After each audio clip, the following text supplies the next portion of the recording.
How to fix Facebook app crashing on Android. First of all, hold on to the app for some time. Now tap on the app info icon. Now after that, scroll down and tap on storage section. Now simply tap on clear cache over here and tap on clear data. Tap on delete to confirm your decision. After that, close it. Now head back. Now in this here you can tap on force stop and tap on OK.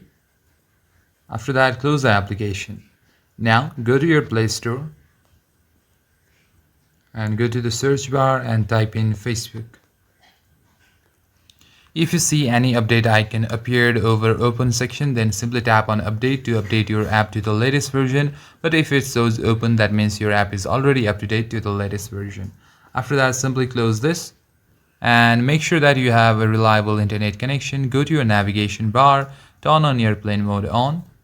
Now wait for 10 to 15 seconds and after that close it and switch back to your Wi-Fi. If you don't have a strong and reliable internet connection, you can always switch back to your mobile data.